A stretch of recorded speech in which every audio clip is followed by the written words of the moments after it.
I want to begin by saying how pleased I was to have Sarah and Maya share their experiences before Mass at Catholic Heart Work Camp last week. It was a tremendous week for our young people. I think there was a group of about 16 young people from our parish, and I think all told there were over 200 young people at the site we were at in New Jersey. And for me, I think the thing that was most impactful as they shared was to see really their faith come alive and to see their faith become their own. So thank you to Sarah and thank you to Maya for sharing your experiences with us.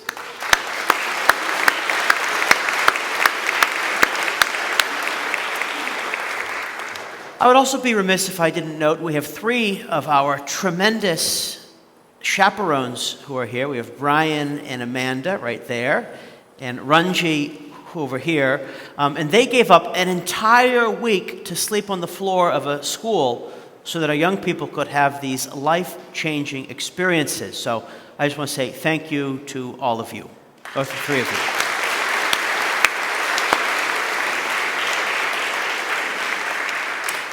And I guess finally, I should say thank you to everyone who makes our ministry possible with your giving, because without giving, life-changing experiences like this would not be possible. As I said a moment ago, one of the best parts of the trip for me was seeing the faith of these young people come alive and see it really become their own. I don't know if that ever happened for you or if you can think of a time in your life when your faith became your own, but it's a grace. I remember for me that happened probably when I was about their age. I was in high school, and as my faith grew, I wanted to learn more. And then I kind of wondered, I said, is there an official book that can tell me more about the faith aside from the Bible? One day I was wandering through the religion and spirituality section of Borders bookstore in Kingston. Does anybody remember what it was like to go to a bookstore? Anyhow, I stumbled upon a book called The Catechism of the Catholic Church, and as I picked it up and I looked at the pages, I said to myself, well, this seems pretty official. And it turns out it was very official. Now, I didn't read the book cover to cover, but what I would do is I would either open the pages at random and just start reading, or if I was curious about something, I would look it up in the index and then just dive in.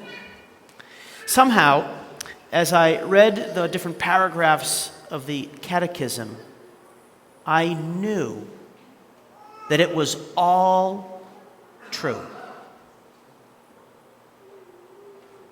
This is week 3 of our message series called Summer School, and we are striving together to grow in our knowledge of the truths of our faith. The curriculum that we're following is the Nicene Creed that we profess each Sunday.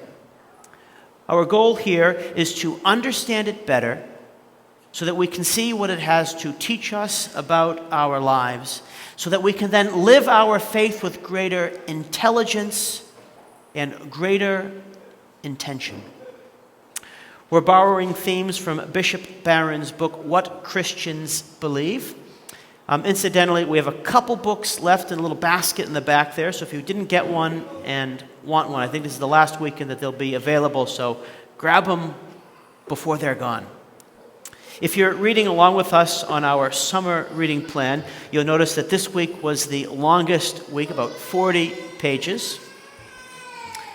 But don't worry, the chapters get shorter after this. Okay, well, let's just jump into it. And we're going to pick up where we left off last week. Here's where we are in the Creed. We'll profess in a little bit. For our sake, he was crucified under Pontius Pilate. He suffered death and was buried.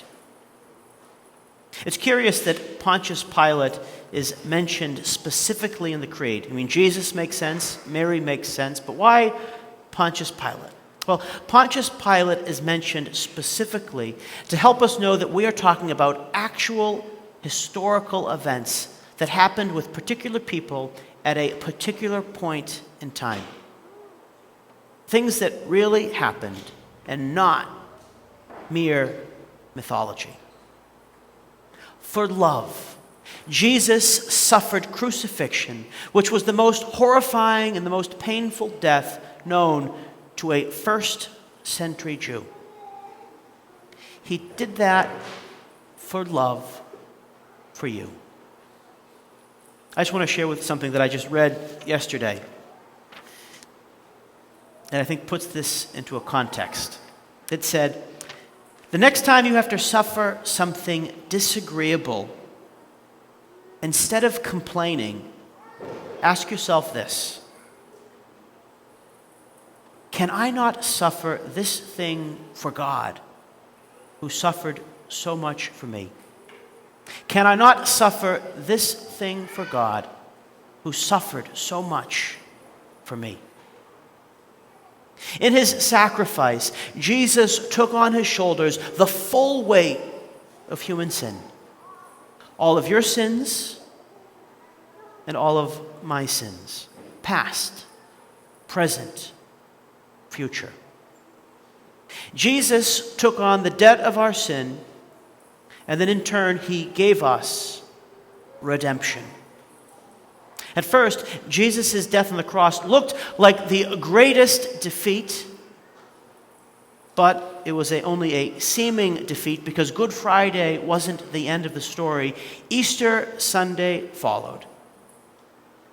We read on in the Creed, Jesus rose again on the third day in accordance with the Scriptures.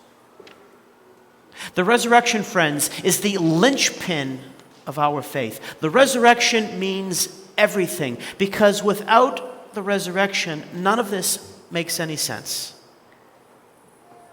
Without the resurrection, none of the promises of our faith have any power.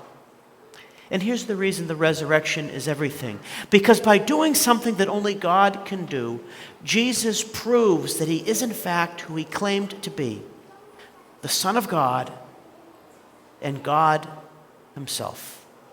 And by proving that, we can see the trustworthiness of his words.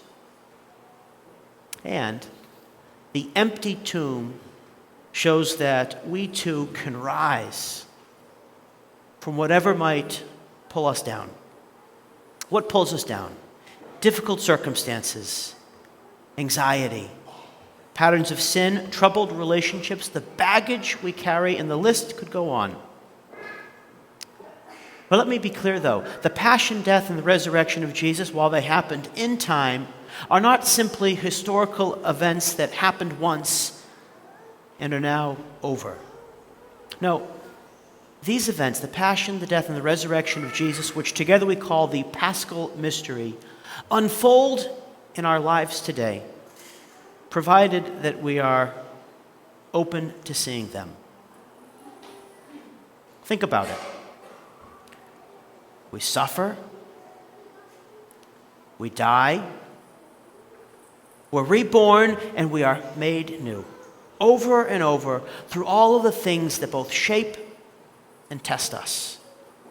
And we do it all with a God who sacrificed and triumphed to show us how much he loves us and how much he wants us to be with him forever in heaven. And then Jesus' mission on earth having been completed, will profess that he ascended into heaven and is seated at the right hand of the Father. Jesus returned to the Father, whom he never really left. And in his ascension, Jesus doesn't leave us either. Because now being outside of time and space, Jesus is more present to us than we are to ourselves. And then finally, the Creed gives us a promise. It says, he will come again in glory to judge the living and the dead, and his kingdom will have no end. At the end of time, Jesus is going to return in his glorified body to draw all things to himself. His judgment will be true, and it will make right all of the wrongs with which human dignity is assaulted. Murder, kidnapping, rape, genocide, slavery, human trafficking, pornography, oppression, and the denial of any fundamental human right. Provided that we have repented and accepted the reconciliation that Jesus offers, this judgment is not going to be one of dread, but of comfort and a vindication of goodness.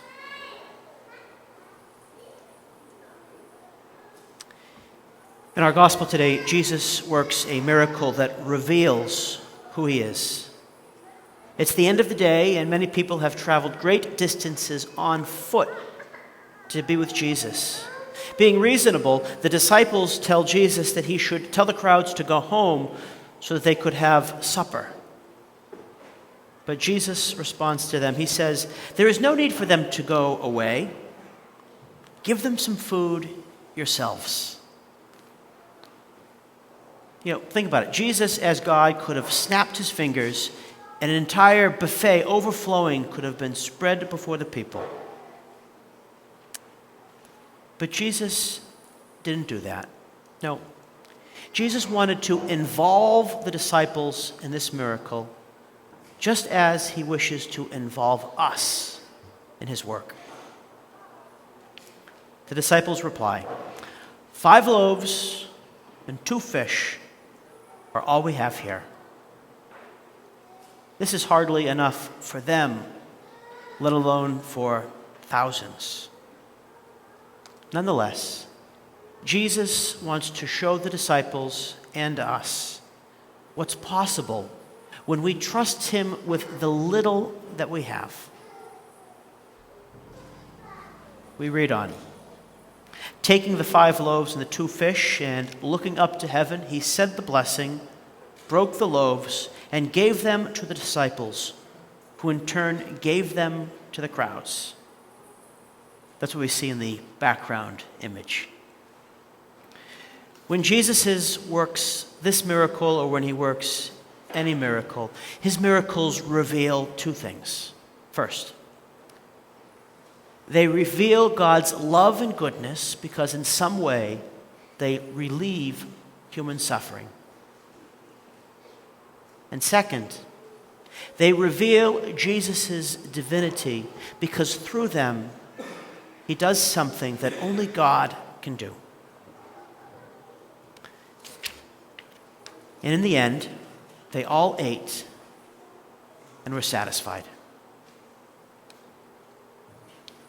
Friends, when we believe in Jesus, when we entrust our lives to him, when we strive to love as he loved, then that's our experience too.